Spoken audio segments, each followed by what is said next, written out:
अस्सलाम वालेकुम। आज हमारा लेक्चर नंबर 4 है कंप्यूटर साइंस का, जिसका पहला एमसीक्यूज है 435। A DVD is an example of dash. तो डीवीडी किसकी एग्जाम्पल है? तो जैसा कि आपको पता है डीवीडी क्या होती है। डीवीडी आपके पास एक ऐसी डिस्क होती है जिसमें हम डाटा सेव करते हैं। पिक्चर मैंने नीचे एक बनाई हुई है। और यहाँ पे देखिए इस टाइप की डिस्क होती है, ये आपने देखा होगा, पहले बहुत यूज होती थी। इसमें फिल्म्स रखते हैं, मूवीज, ड्रामास, बहुत जो हाई लेवल की फाइल्स हैं वो इसके अंदर हम सेव कर सकते हैं। तो इसे कहते हैं डीवीडी। तो इसने इस एमसीक्यूज में वो पूछ रहा है कि डीवीडी की एग्जांपल कौन सी है। इसे कहते हैं ऑप्टिकल डिस्क। वो जो पिक्चर थी वो ऑप्टिकल डिस्क की थी। तो ऊपर देखिए मैंने पर्पल कलर से लिखा है the full form of DVD is digital versatile disc. अब ये आपसे एब्रीविएशन पूछी जा सकती है, जैसा कि आप पहले भी देख चुके हो, एब्रीविएशंस काफी आ रही थी। तो आप साथ साथ एब्रीविएशंस भी याद करते जाइएगा। Digital versatile disc, DVD is a digital optical disc storage format which was developed and invented in 1995। सन भी याद रखना है। और इसको क्यों यूज किया जाता है? स्टोर हाई कैपेसिटी फाइल्स के लिए, इसको जो है सेव करने के लिए, वीडियोस होगी, मूवीज होगी, इसको यूज करते हैं। नेक्स्ट है which of the following contains permanent data and gets updated during the processing of transaction.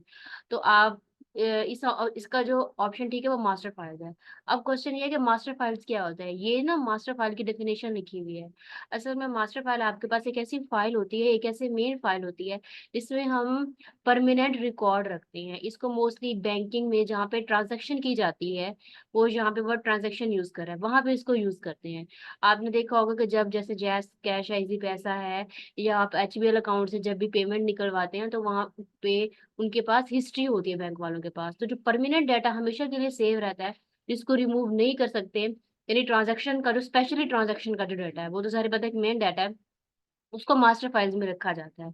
और वो डेटा कभी भी डिलीट नहीं होता, वो हमेशा जो है वो सेव रहता है, उसे कहते हैं मास्टर फाइल्स। ऊपर मैंने यही लिखा है कि मास्टर फाइल्स आपके पास एक ऐसी मेन फाइल होती है जिसमें कस्टमर की आईडी होती है, नेम, उसका कॉन्टैक्ट एड्रेस, एवरीथिंग उसके अंदर सेव होती है। नीचे पिक्चर बनी है कि मास्टर फाइल्स ऐसे एक बड़ी फाइल्स होती है, बाकी चीजें इससे निकल रही होती है, जैसे इसमें सेव कर सकते हैं मास्टर फाइल्स को, कैसे वो शार्पर होती है, ओपन होती है, हर तरह की उसके अंदर चीजें होती हैं। तो इसे कहते हैं मास्टर फाइल्स। नेक्स्ट है an internationally disruptive program that separate from program to program और from disk to disk called virus. तो वायरस क्या होता है? जाहिर बात है, वायरस एक प्रोग्राम से दूसरे प्रोग्राम पे ट्रांसफर होता है, इसलिए वो कह रहा है कि प्रोग्राम टू प्रोग्राम या डिस्क टू डिस्क, यानी एक डिवाइस से दूसरी डिवाइस में या प्रोग्राम से दूसरे प्रोग्राम में जो आपके पास चीज स्प्रेड होती है, जो फैलती है, उसे वायरस कहते हैं। ये तो बिल्कुल इजी था। नेक्स्ट है कि to prevent the loss of data during power failure. अगर वो कहता है आपके पास पावर फेल हो जाए, जब आप कंप्यूटर पे वर्किंग कर रहे हो और आपके पास पावर फेल हो जाए, तो आप यूपीएस यूज करते हो। और आपको पता है यूपीएस क्या करता है, इसमें इलेक्ट्रिसिटी सेव होती है। तो उससे ये होता है कि आपका जो डिवाइस है वो ऑन रहती है, और आप जो भी काम कर रहे हो, कोई प्रोग्राम लिख रहे हो, जो रन कर रहे हो, वो बंद नहीं होगा, बल्कि थोड़े टाइम के लिए आपके सामने रहेगा। फिर आप उसको सेव कर लोगे, देन आप अपने कंप्यूटर को शट डाउन करेंगे।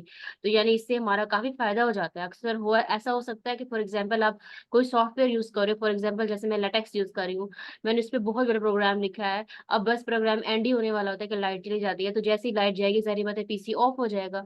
तो बस वो प्रोग्राम का हमारा डाटा लॉस हो जाएगा। तो इस चीज से बचने के लिए हम जो है यूपीएस जनरेटर यूज करते हैं। नेक्स्ट है touch screen is both A B and A and B above. तो इसमें वो कह रहा है कि जो टच स्क्रीन होती है वो इनपुट डिवाइस भी होती है, आउटपुट भी होती है, सबको पता है। नेक्स्ट है computers combine both measuring and counting are called hybrid. तो ऐसा कंप्यूटर जो क्या कर सके, मेजर भी कर सके, काउंटिंग भी कर सके, मतलब दोनों चीजों को एट अ टाइम कर सके, उसे हाइब्रिड यानी बिग कंप्यूटर कहते हैं। आपको हाइब्रिड से पता चल जाएगा कि बिगेस्ट कंप्यूटर जिसके अंदर काफी चीजें मौजूद हैं। 444 में है कि dash is the most powerful computer in a typical network. तो है नेटवर्क सर्वर। तो ये जो है एक नेटवर्क सर्वर की पिक्चर बनी है, इसके ऊपर देखिए मैंने लिखा है are network server is a powerful computer that provide various share resources to work station and other servers on network. Server network computer program और device that process request from the client on the world wide web. तो जो आपके पास network server है, ये आपका main server होता है, जहां से आपकी प्रोग्राम जा रहा होता है, इनपुट आपकी जा आ रही होती है। तो यानी कि जो मेन डिवाइस है वो हमारा सर्वर कहलाता है। तो ऊपर ये जो रेड कलर से लिखे है, ये सर्वर की डेफिनेशन लिखी कि सर्वर क्या होता है। उसके बाद नेक्स्ट में हमारे पास है forms that are use to organize business data into row and columns is called spreadsheet। तो आपको पता है एक्सेल में आपके पास स्प्रेडशीट होती है, और ये मैंने एक्सेल यहाँ पे ओपन किया है। इसमें देखें काफी सारी आपके पास शीट्स हैं। ये चीज मेन याद रखने वाली है कि ये जो ABC है ये आपके पास कॉलम्स कहलाते हैं, 1 2 3 आपके पास रोज कहलाती हैं। जैसे हमारे लास्ट लेक्चर में MCQs आया हुआ था कि एक्सेल में जो आपके पास कॉलम्स होते हैं उनके ऊपर क्या नोटेशन दी होती है, तो वहां पे ABCD ये इसकी मेन नोटेशन है। तो एक्सेल के अंदर जब भी हम वर्किंग करते हैं तो ये जो सेल्स है, ये जो बॉक्सेस हैं, ये हमारे लिए बहुत हेल्पफुल है। इसे कहते हैं स्प्रेडशीट, इसी को कहते हैं। नेक्स्ट है which statement is valid about computer program. तो कंप्यूटर प्रोग्राम के लिए उसके हवाले से कौन सी स्टेटमेंट ज्यादा वैलिड है। ऑप्शन ए करेक्ट है, high level language must be converted into machine language to execute. अब ये अगर देखा जाए तो कंप्यूटर की डेफिनेशन बनती है कि what is computer program. Simple computer की नहीं है, कंप्यूटर का तो आपको पता है एक ऐसी डिवाइस होती है जिसका इनपुट इनपुट देते हैं और आउटपुट आती है, लेकिन ये कंप्यूटर प्रोग्राम की बात कर रहा है। तो प्रोग्रामिंग क्या होती है, प्रोग्रामिंग से हम हाई लेवल लैंग्वेज को मशीन लैंग्वेज में कन्वर्ट करते हैं। कंप्यूटर जो है उसको एग्जीक्यूट करवाता है और हमें आउटपुट और हमारा डिजायर रिजल्ट देता है। तो ये बिल्कुल सिंपल डेफिनेशन है कि व्हाट इज कंप्यूटर प्रोग्राम। ये पहले भी आ चुकी है डेफिनेशन, पिछले हमारे लेक्चर्स में भी। नेक्स्ट है who invented slide rulers. William ऑर्सग्रेट ने किया था। ये नेम तो आपको याद रखना ही है। TCP/IP इन्वेंटेड बाय, ये भी पहले आ चुका है। रॉबर्ट ईकान एंड विंडसरेट ने इसको इन्वेंट किया था। प्रेसिंग F की फॉर 3 टाइम्स सिलेक्ट, ये भी पहले आ चुका है। उसमें था कि कोई भी सेंटेंस, सेम यही MCQs था। आपके पास कोई भी सेंटेंस है, आप चाहते हो कि वो सिलेक्ट हो जाए। अब देखिए मैंने एक्सेल ओपन किया यहाँ पे, मैं इसके ऊपर कुछ भी आर्बिट्रेरी अपनी मर्जी से करती हूँ टाइप। इसको मैं थोड़ा सा साइज इसका बड़ा कर देती हूँ ताकि आपको पता चल जाए।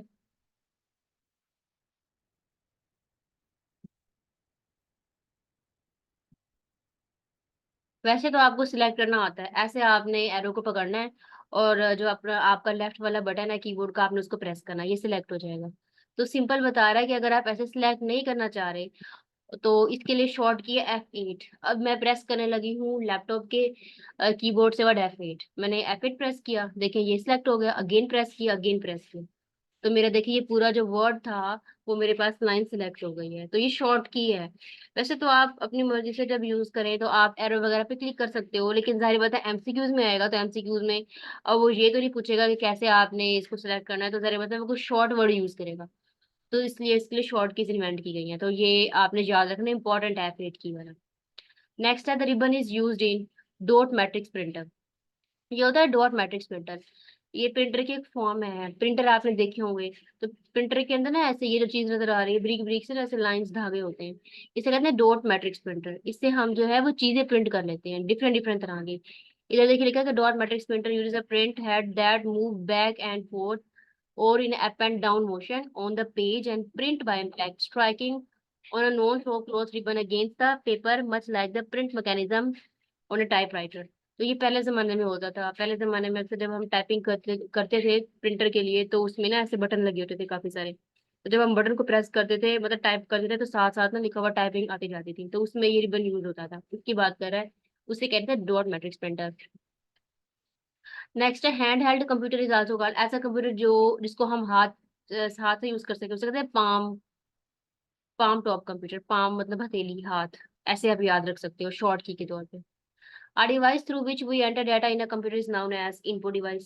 तो इनपुट क्या होता है, आउटपुट क्या होता है। ये फॉर एग्जांपल आपके पास कंप्यूटर है या कोई प्रोग्राम है, आपने इसको क्या कि इनपुट दिया, मतलब कुछ कोडिंग की, आपने उसको लैंग्वेज दी, हाई लेवल लैंग्वेज दी, कंप्यूटर ने उसको रन किया और एंड में आपको आउटपुट दे दी। तो इनपुट जो हम देते हैं, आउटपुट जो हमें रिजल्ट मिलता है, यही तो कंप्यूटर की डेफिनेशन है व्हाट इज कंप्यूटर।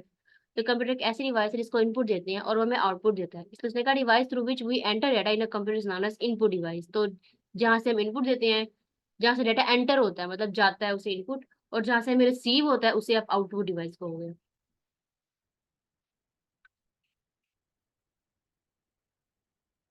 उसके बाद next disk and tape drives are commonly use secondary storage devices. ऊपर मैंने यहाँ पे पिक्चर बनाई है कि सेकेंडरी स्टोरेज डिवाइसेस कौन कौन सी होती है। वैसे आपको सबके नाम आने चाहिए, लाजमी नहीं है कि जो नाम उसने पूछे हैं वही हो, चेंज भी वो दे सकता है। DVD, अभी हमने DVD का फर्स्ट MCQ पढ़ा था। SD कार्ड मतलब ऐसी चीज जिसके अंदर हमारा डाटा स्टोर हो सकता है, हम सेव करते हैं। USB होता है जैसे कार्ड है, जो चीज़ हम सिंपल यूज करते हैं। मैग्नेटिक टैप है, पहले जमाने में आपको पता टेप यूज की जाती थी। फिल्म्स ड्रामाज इसको सेव करने के लिए। पेन ड्राइव होगी, एसएसडी, इसमें भी डाटा सेव होता है। ये फ्लॉपी डिस्क हो गई, तो ये सारी चीजें जिसके अंदर चीजें सेव होती हैं, इसे कहते हैं secondary memory devices. Dash is the shortcut key to select the entire row in Excel. Shift plus space bar, वो कहता है एक्सेल के अंदर अगर आप अपनी एंटायर रो सिलेक्ट करना चाहते हो तो आप कौन सी शॉर्ट की आपने प्रेस करनी है, शिफ्ट स्पेस बार। इसको एग्जांपल से समझ लेते हैं। ये मैं अंदर कुछ लिख भी देती हूँ अपनी मर्जी से, आर्बिट्रेरी, ताकि हम इसको समझ लें अच्छे से। कोई भी वैल्यू मैं लिख रही हूँ।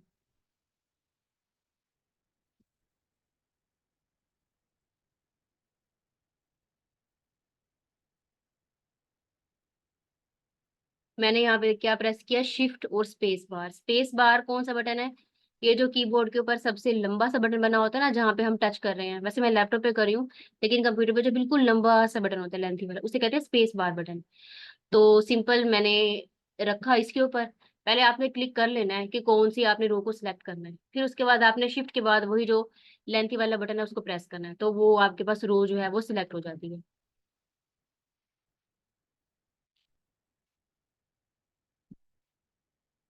उसके बाद नेक्स्ट क्या है कि which of the following is the largest storage, petabyte. When was, वैसे ये मैंने आपको पहले बताया था मेटा गएगा, और इसका जो मैंने आपको वो दिया था, एक पेज दिया था जिसमें मैंने लिखा था कि आपने सारे बाइट्स को याद करना है, जिसमें वो पूछ रहा है कि सबसे लार्जेस्ट स्टोरेज का कौन सा है, पेटाबाइट है। When was the first electromechanic computer develop, तो सबसे पहला इलेक्ट्रोमैग्नेटिक कंप्यूटर कब डेवलप हुआ था, 1944 में। ये सन आ जाते हैं, इनको आपने मिस नहीं करना। Next what is interpreter. Interpreter does the conversion line by line as the program is run. अब सिंपल कंप्यूटर क्या था, सिंपल आपने कंप्यूटर के बारे में पढ़ा था, कैसी डिवाइस जिसको हम प्रोग्राम की बात करें, कंप्यूटर प्रोग्राम की, जिसको हम हाई लेवल लैंग्वेज देते हैं और रिजल्ट में कंप्यूटर उसको प्रोसेस करता है और मशीन लैंग्वेज में कन्वर्ट कर देता है, उसे कहते हैं कंप्यूटर। सिमिलरली ये जो डिवाइस है, ये जो पूरा काम कर रहा है, इसे कहते हैं इंटरप्रेटर। फिर देखिए मैंने ऊपर लिखा भी है, डायग्राम के जरिए भी समझाने की कोशिश की। Interpreter is a program that directly execute the instruction to the high level language without converting it into machine code. In a programming, we can execute a program in the two ways. Firstly, through complication and secondly, through a interpreter. The common ways to use is compiler. तो वो simple बता रहा है कि अगर हम किसी भी प्रोग्राम को रन करते हैं तो हमारे पास दो वेज होते हैं, एक कंपाइलर वे है, दूसरा इंटरप्रेटर वे है। कंपाइलर वे से क्या होता है, इससे ना हाई लेवल लैंग्वेज पहले मशीन लैंग्वेज में कन्वर्ट होती है, सेंटर में प्रोसेस होता है। लेकिन इंटरप्रेटर से क्या होता है, इंटरप्रेटर से डायरेक्ट ही हाई लेवल लैंग्वेज जो है मशीन में कन्वर्ट हो जाती है। मतलब इतना फास्ट ये हमारे पास होता है, लेकिन ये बहुत कॉस्टली होता है और इसके लिए काफी अच्छी कोडिंग भी करनी होगी, थोड़ा सा ये टफ होता है इंटरप्रेटर वाला काम। इसलिए मोस्टली जो है कंपाइलर यूज किया जाता है, क्योंकि कॉमन जो हम यूज करते हैं वो कंपाइलर है। How to start slide show for presentation. अब वैसे मैंने लास्ट लेक्चर में जो था ये पावर पॉइंट को अच्छे से बताया था कि कैसे हम जब प्रेजेंटेशन को देना चाहते हैं प्रोजेक्टर के ऊपर, तो जब हम प्रोजेक्टर पे प्रेजेंटेशन देते हैं तो वहां पे हम स्लाइड व्यू जूम के बटन पे जाके क्लिक करते हैं तो वो बड़ी हो जाती है प्रेजेंटेशन। इसलिए उसने कहा बोथ ए बी, या तो हम F5 हिट करें, मतलब F5 को प्रेस करें तब भी आपका पेज बड़ा हो जाएगा, या from slide menu choose view and show option. Again हल्का सा हिंट दे देती हूँ। ये मैंने पावर पॉइंट ओपन किया है, इसके ऊपर जो है वो मैं कुछ लिख लेती हूँ। फॉर एग्जाम्पल ये आपकी कोई प्रेजेंटेशन है जो आप मतलब प्रेजेंट करना चाह रहे हो। जैसे कि मैंने आपको पहले बताया था, न्यू स्लाइड से आप नई स्लाइड पे जा सकते हो। आपकी मर्जी है, जिस टाइप की मर्जी स्लाइड्स चूज करें, इस तरीके से आप बार बार बार बार स्लाइड जितनी मर्जी चाहे 10 15 100 आप स्लाइड सेलेक्ट कर सकते हो। तो और अगर हम जैसे किसी बड़े लेवल बिजनेस लेवल पे जा रहे हैं, यूनिवर्सिटी लेवल पे जैसे प्रेजेंटेशन होती हैं, आप लोगों ने बीएस में प्रेजेंटेशन दी होगी पावर पॉइंट पर बना के, तो उसमें जब हम प्रोजेक्टर पे इसको प्रेजेंट करते हैं यूनिवर्सिटी लेवल पे, तो तब जब हम अपनी स्क्रीन शेयर करते हैं तो ये चीज एज इट इज शो हो रही होती है, मतलब अच्छा शो नहीं हो रहा होता। अक्सर जो हमारा प्रोजेक्टर होता है उससे लिखा हुआ भी साइड पे हट जाता है, तो उसके लिए अक्सर टीचर्स कहते हैं कि इसको आप जो है इसका ये व्यू ओपन करें। तो अक्सर बच्चों को व्यू का नहीं पता होता, व्यू मोड कैसे ऑन करना है। तो ये जो बुक का मार्क निशान बना है जिसे कहते हैं रीडिंग व्यू, आपने आपको देख के तो पता चल रहा है ये है, लेकिन नाम भी याद रखिएगा। अब जैसे मैंने इस पे क्लिक किया, रीडिंग व्यू का लफ्ज लिखा आ रहा है, तो एक रीडिंग व्यू से और दूसरा स्लाइड शो, ये दो नेम आपने याद रखने हैं। इससे जो है आपकी जो स्लाइड है वो क्या हो जाती है, ओपन हो जाती है।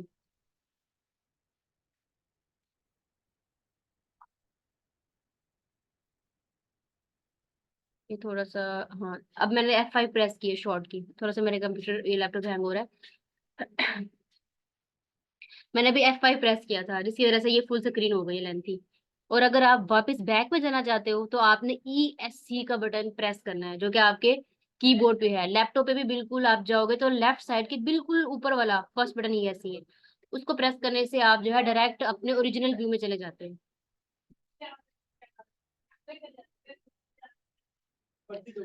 इसके जरिए मैं बताती हूँ, इससे भी ओपन करें तभी देखिए रीडिंग व्यू ऑन हो रहा है।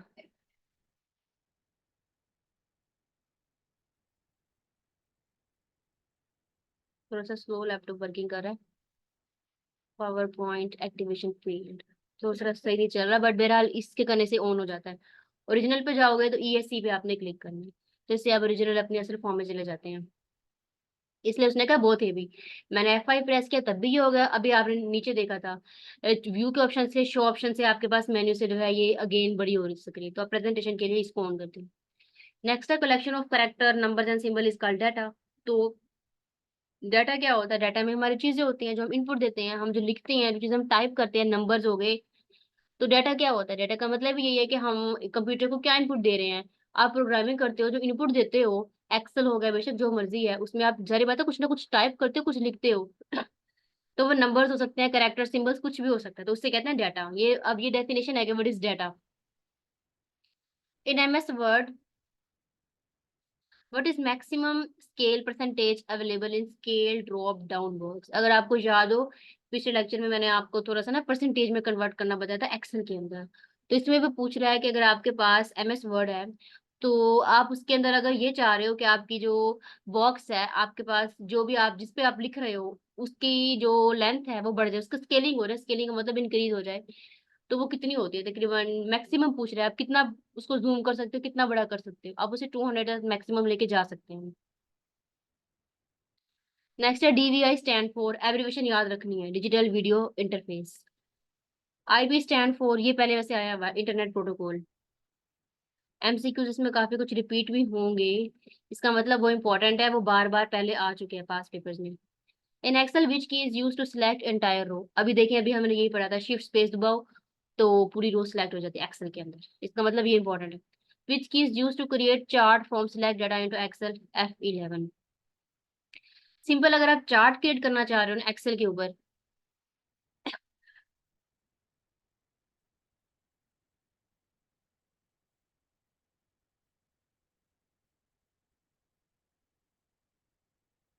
ये मेरा कर्सर थोड़ा स्लो चल रहा है लैपटॉप, थोड़ा स्लो प्रोग्रामिंग हो रही है। अब देखिए मैंने क्या प्रेस किया, मैंने F11 प्रेस किया था, तो तब मेरा ये चार्ट ऑटोमेटिकली ओपन होगा, ये शॉर्ट की है। मैं इसे अंडू कर रही हूँ। तो आपने फिलहाल शॉर्ट की देखी कि उससे हो रहा है, लेकिन उसके अलावा अगर आप सिंपल बनाना चाह रहे हो खुद के लिए, तो लाजमी नहीं है शॉर्ट की हो, इधर से आपने जाना है इंसर्ट वाले ऑप्शन में। ऑप्शन थोड़े बहुत आपको याद होने चाहिए। ये आप देख रहे हो चार्ट्स का आ रहा है, इसमें डिफरेंट डिफरेंट वो वेज बता रहा है कि आप चार्ट कैसे बनाना चाह रहे हो। इधर देखें वो लिखा आ रहा है, वैसे शॉर्ट की आ रही है, इंसर्ट कॉलम और बार चार्ट। ऐसा बनाना चाह रहे हो आप, इस वेव का, इस टाइप का बनाना चाह रहे हो, क्या क्या टाइप का बनाना चाह रहे हो, लेकिन एक बात याद रखिएगा, चार्ट हमेशा आपकी इस डाटा के ऊपर डिपेंड करेगा। अगर ये डाटा है ही नहीं और आप चार्ट पे क्लिक करो, कोई चार्ट नहीं बनेगा, डाटा आपके पास होना चाहिए इनपुट। अब मैंने इस पे क्लिक किया, मेरा डाटा गिवन है 1 2 3, 2.3 वैल्यूज मैंने दी हैं। अब देखिए मेरे ऐसे क्लिक करूंगी ना, मेरा वो ग्राफ बन जाएगा। ये आपके ऊपर डिपेंड करता है। फॉर एग्जाम्पल अगर आपको रिसर्च पेपर लिख रहे हो, तो आप अक्सर अगर आप में से किसी ने बंदे ने पेपर लिखा हो रिसर्च पेपर, तो उसको पता होगा कि जब हम ग्राफ इस तरह का बनाते हैं तो हमारे सुपरवाइजर बताता है कि आप किस टाइप का ग्राफ बनाओ कि आपका पेपर अट्रैक्टिव भी लगे और जो जनरल है उसको पसंद आए। तो उसके लिए हम यहाँ से सोचते हैं खुद कि किस टाइप का बना है। मैंने क्लिक करूंगी तो मेरा वो वाला जो है उस टाइप का ये मेरा चार्ट बन जाएगा। इसको आप मूव भी कर सकते हो। फिर वो ऊपर देखिए ऑप्शंस और आने लग गए हैं कि आप इसको ऐसे ऐसे चेंज कर सकते हो। जैसा आपको अपनी कंडीशन के अकॉर्डिंग सूटेबल लगे आप ऐसा कर सकते हो। अभी चार्ट का आगे भी MCQs आएगा, तो इसलिए मैंने आपको अच्छे से यहाँ बता दिया कि चार्ट कैसे ड्रा करते हैं, उसकी डिफरेंट डिफरेंट कैसे टाइप्स होती हैं, वो बस आप पे डिपेंड करता है कि आप कैसा चाहते हो। बट यहाँ पे फिलहाल उसने सिर्फ शॉर्ट की पूछी थी कि आप डायरेक्ट कैसे कर सकते हो F11 से। ये मैट्रिक्स वाला आ गया ऊपर, हमने वो मैट्रिक्स का पढ़ा था, प्रिंटर मैट्रिक्स, वो था प्रिंटर, मैट्रिक्स प्रिंटर था। तो मैट्रिक प्रिंटर क्या था? डॉट मैट्रिक्स प्रिंटर, वो क्या चीज है वो पूछ रहा है। ये डॉट मैट्रिक्स है क्या चीज? ये प्रिंटर की एक टाइप है, टाइप ऑफ प्रिंटर। अभी हम ऊपर इसको डिटेल से देख चुके हैं। In Excel, which key is used for create a formula to sum all the above cell? Alt plus equal.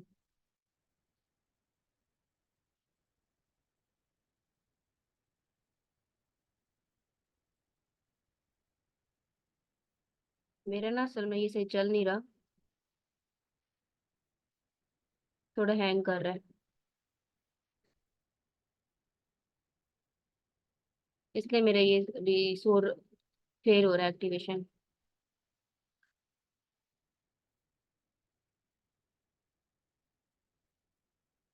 इसको गेन ऑन करती हूँ।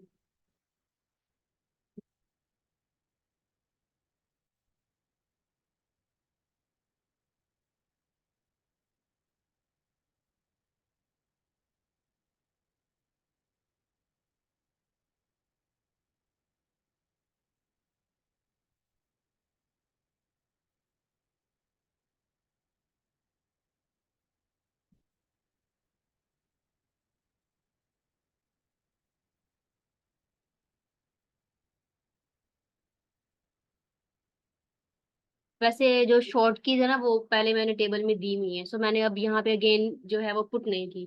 उसके अलावा मैंने अपने एक नोट्स की भेजी थी आपको पिक्चर, पीडीएफ बना के भेजा था जिसमें 4 पेजेस थे।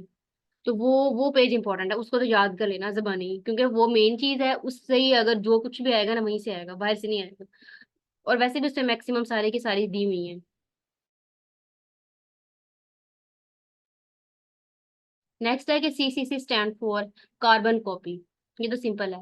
वर्ड विंडो की प्लस F1 हेल्प। तो सिंपल कह रहा है, अगर आप विंडो की के साथ F1 प्रेस करोगे तो आपके पास क्या होता है, आपके पास हेल्प का ऑप्शन आ जाता है।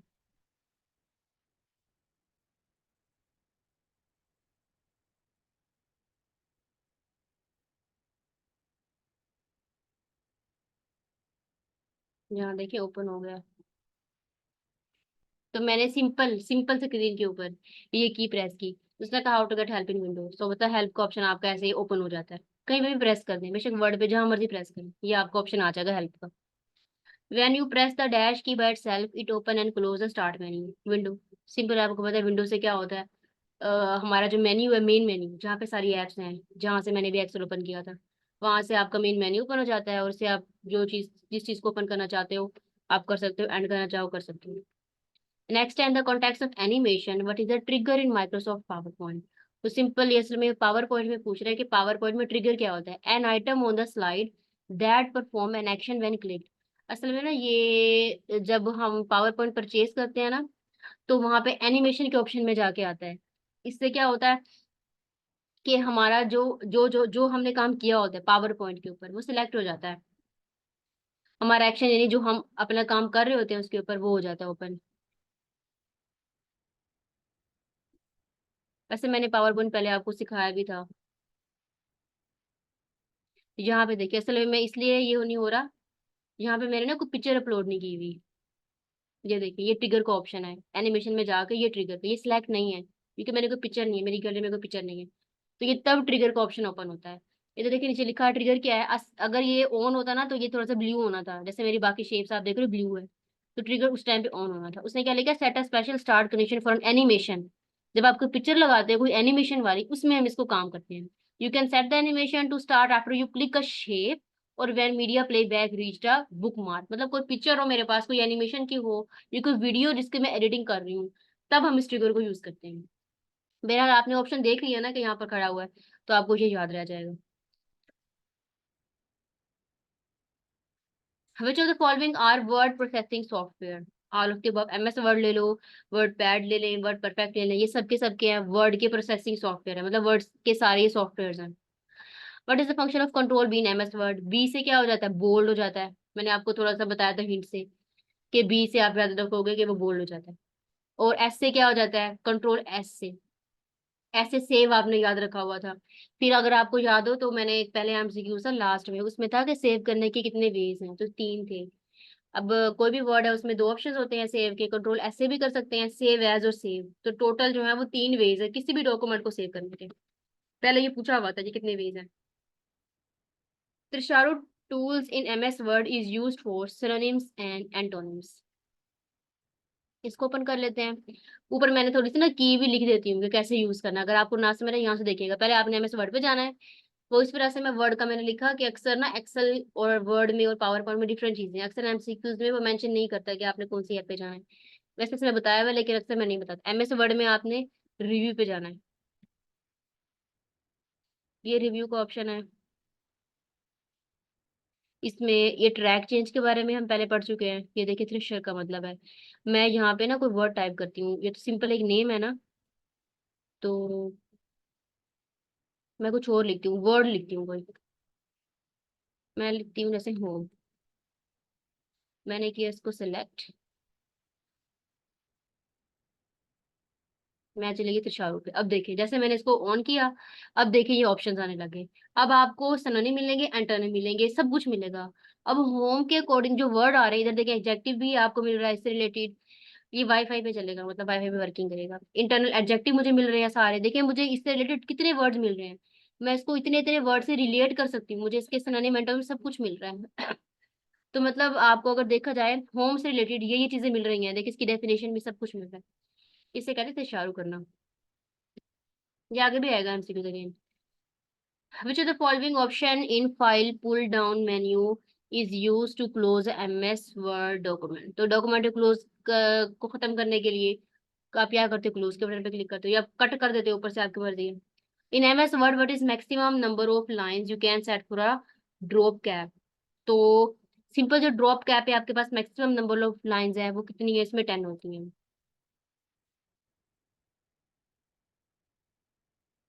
ड्रॉप कैप का से मैंने ऊपर लिख दिया यहाँ पे। Excel box is called drop down.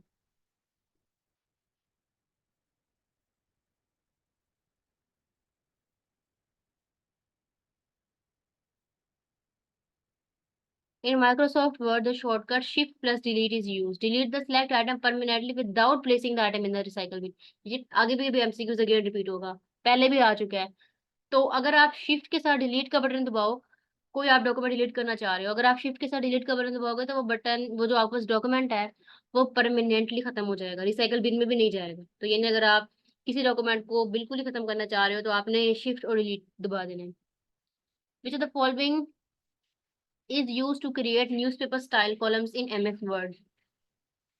तो वर्ड आपको जैसे कि पता है कि वर्ड बहुत वास्ट है। इसको काफी काफी जगह बिजनेस लेवल पे यूज किया जाता है। तो अगर हम कोई अखबार लिखना चाह रहे हैं, न्यूज़पेपर, तो उसके लिए भी आप एमएस वर्ड को यूज कर सकते हो। तो पहले आपने एमएस वर्ड पे जाना है, फिर वहां लेआउट का ऑप्शन है, फिर आपने उसको ब्रेक कर देना है। चले जाते हैं वर्ड पे। मैं जा रही हूँ लेआउट पे। फिर यहाँ पे एक तो कॉलम्स में भी हो जाएगा। कॉलम्स में देखें यहाँ पे, कॉलम में जाऊंगी। वैसे मैंने कुछ लिखा नहीं हुआ है अपने पूरे कीबोर्ड पे। फॉर एग्जाम्पल अगर ये पूरा भरा होता, लिखा हुआ फुल में, ये शीट भरी होती लिखी हुई। पहले मैं इसको थ्रेशर को ऑफ कर दूं। फिर उसके बाद आप कॉलम्स पे जाओगे। पहले तो आपने ब्रेक कर देना है। जैसे ही आप ब्रेक करोगे ना, आपने कर देना कंटिन्यूअस पे। तो कंटिन्यूअस ब्रेक का मतलब ये है कि यहाँ पे ना सेंटर में आपकी लाइन लग गई है इधर। जैसे अखबार होता है ना, सिंपल सेंटर पे लाइन लगी होती है, यहाँ पे से कुछ लिखा नहीं हुआ, अगर लिखा हुआ तो सेंटर में लाइन लग जानी थी। फिर उसके बाद आपने कॉलम में चले जाना है। अब आप इसको कॉलम में करोगे, देखिए इसको देख के पता चल रहा है, इस शेप में अगर आप देखो, इधर लिखा है, इधर लिखा रहा है, सेंटर में स्पेस है। तो ये दो हिस्सों में अब टूट टूट जाएगा। आपको शेप से पता चल रहा है कि कैसे कैसे जो है वो आपकी चीज जो है वो ब्रेक होगी। अब देखिए मैं अगर टाइप करना चाह रही हूँ, वो टाइप नहीं कर रहा, इस चाहिए कुछ भी। क्यों? क्योंकि सेंटर में आपके पास क्या लगी हुई है? लाइन लगी हुई है। ब्रेक हो गया ना, कॉलम आगे नहीं जाएगा। तो अब मैंने एंटर करके अगला किया, तो उससे अगली लाइन पे आ जाएगा। इस तरीके से आप इसको देख सकते हैं कि कैसे हम इसको ऑफ करते हैं। सिंपल होम पे जाओ या अंडू कर दो, ये आपका इस जो आपने काम किया था वो खत्म हो जाएगा। सिंपल में ओरिजिनल फॉर्म पे आ गई है।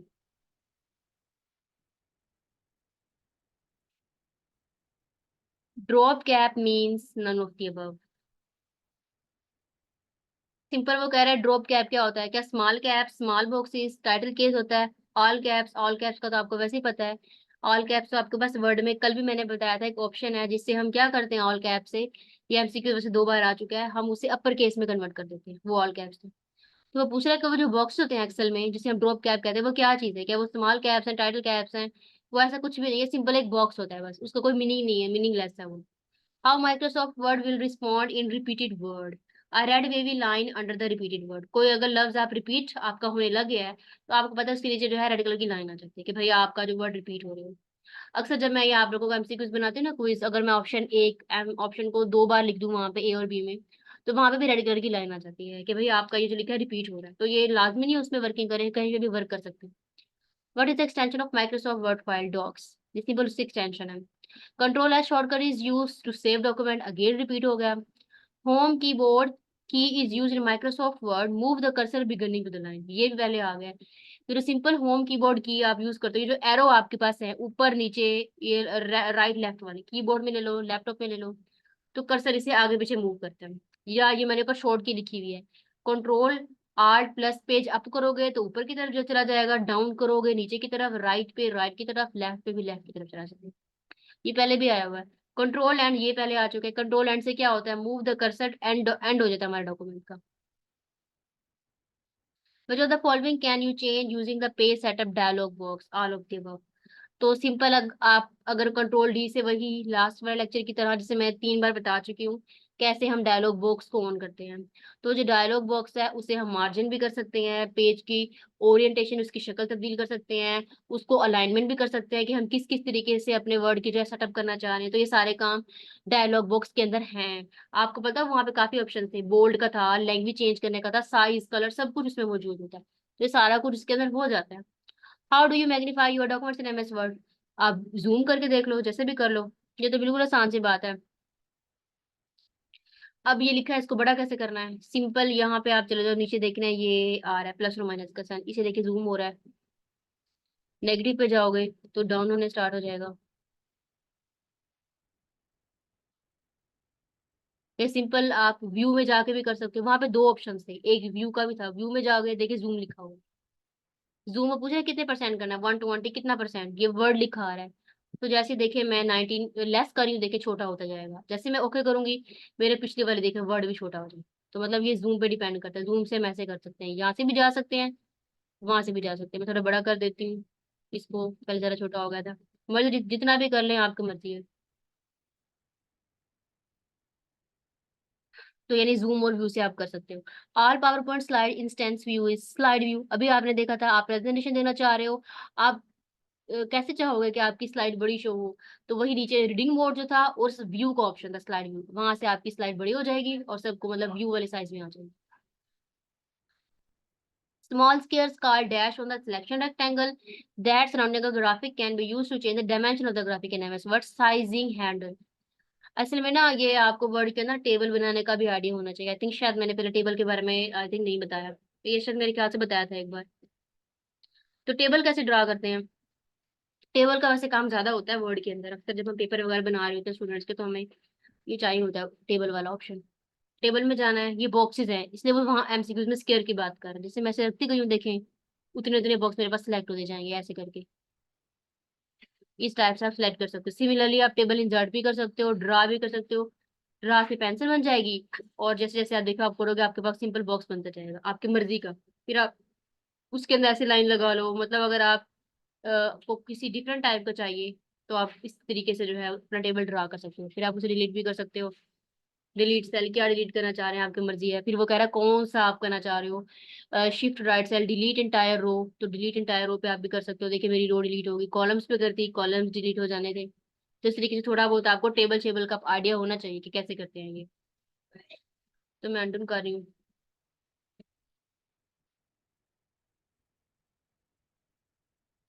अब नेक्स्ट फॉर्मेट पेंटर का आ गया। फॉर्मेट पेंटर को तो हमने पहले अच्छे से समझा था कि कैसे हम डायलॉग बॉक्स में जाते हैं, फिर उसके बाद फॉर्मेट पेंटर में जाते हैं। फॉर्मेट पेंटर का अगर आपको याद हो, अगेन रिवाइज करवा दूं, तो फॉर्मेट पेंटर से हम क्या कर रहे थे पिछले,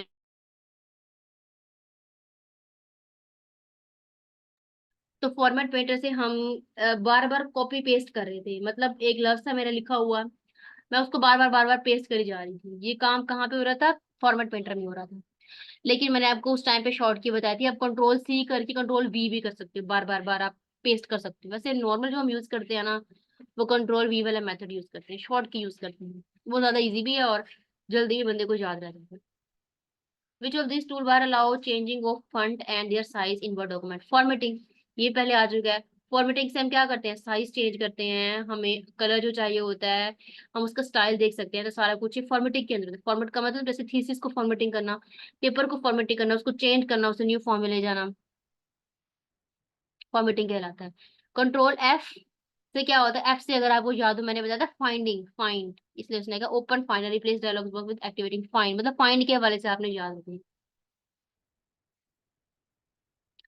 directory in a directory is called सब डायरेक्टरी, ये डेफिनेशन है कि डायरेक्टरी क्या है, directory in a directory is called सब डायरेक्टरी। कंट्रोल ई को क्यों यूज करते हैं, अलाइन सेंटर, शॉर्ट कीज आ रही है थोड़ी बहुत, शॉर्ट की आपने पहले याद की होंगी तो उससे आपने देखना है। फिर उसके बाद उसने क्या, अगर आप फुटर बनाना चाहते हो तो आप क्या करते हो, इंसर्ट में जाके हेडर फुटर पे करते हो। वैसे ये मैं पहले बता चुकी हूँ कि कैसे हम हेडर फुटर में जाते हैं।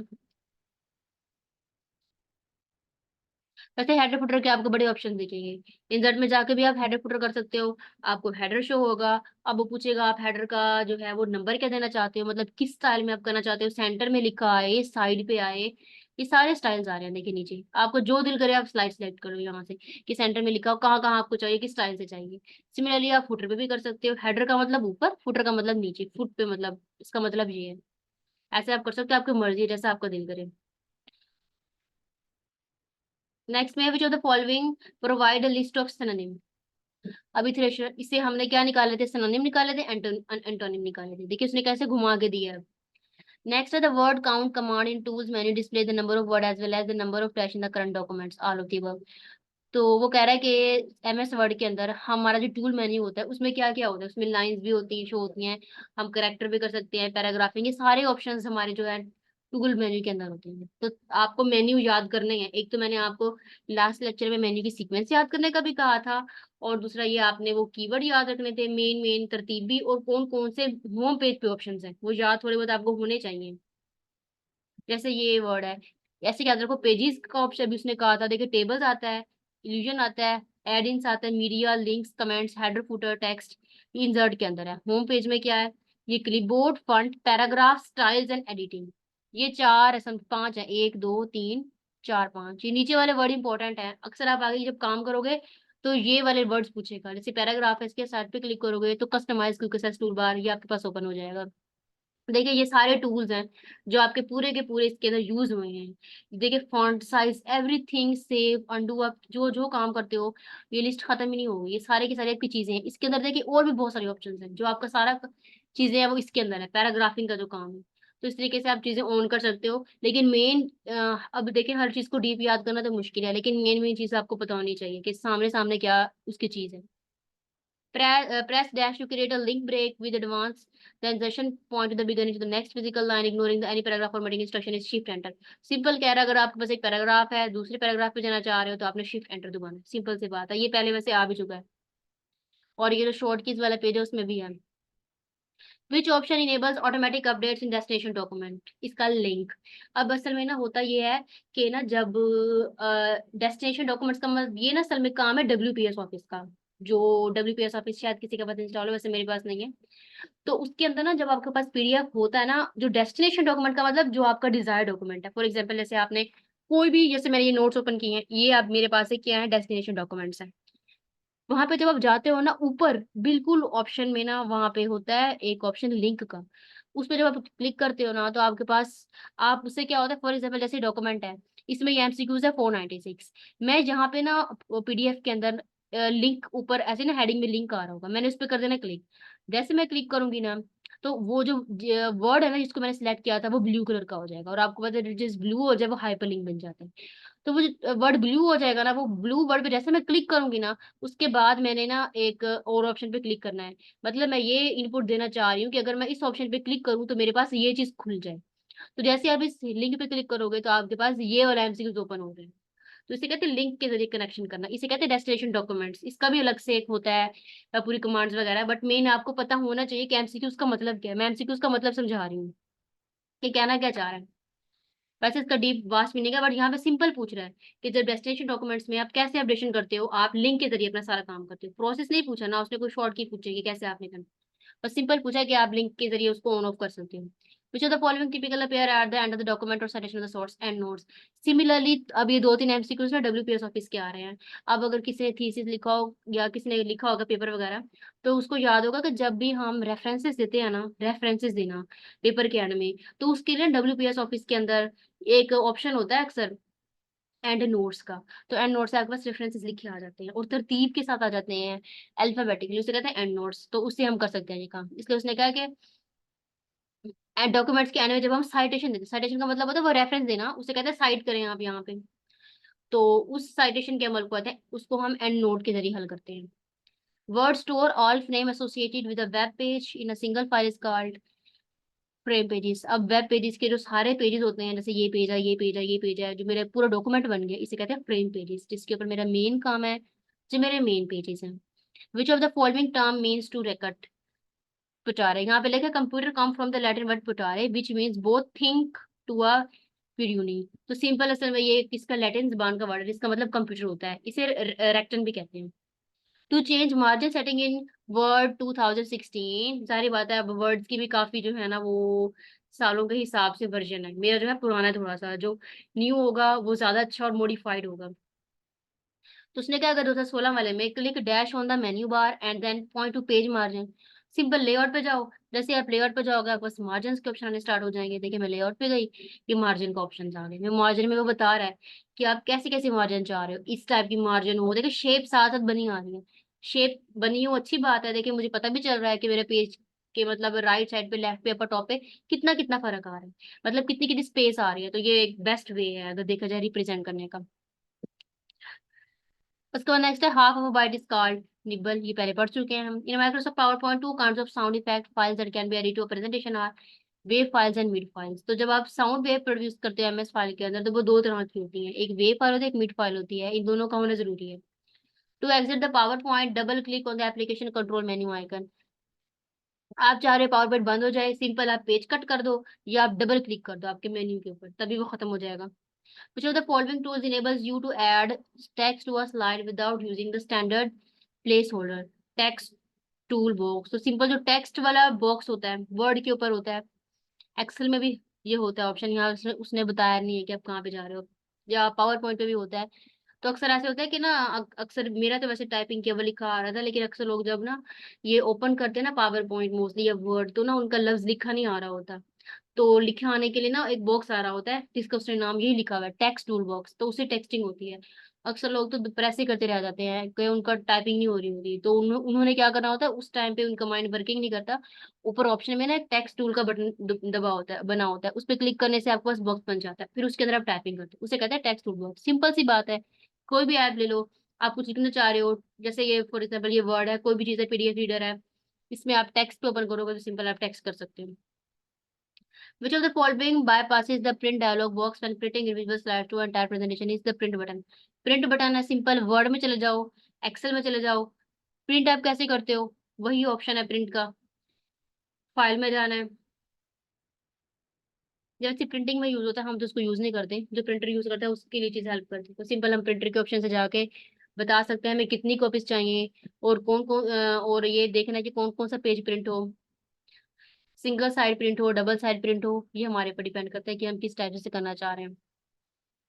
ये एमसीक्यू भी याद रखेगा कि प्रिंट का ऑप्शन कहाँ कहाँ से आता है, मेन्यू में जाके कहाँ कहाँ पे जाना है। How can you create a uniform appearance by adding a background image to all slides? Edit the slide master. ये पहले आ चुका स्लाइड मास्टर वाला।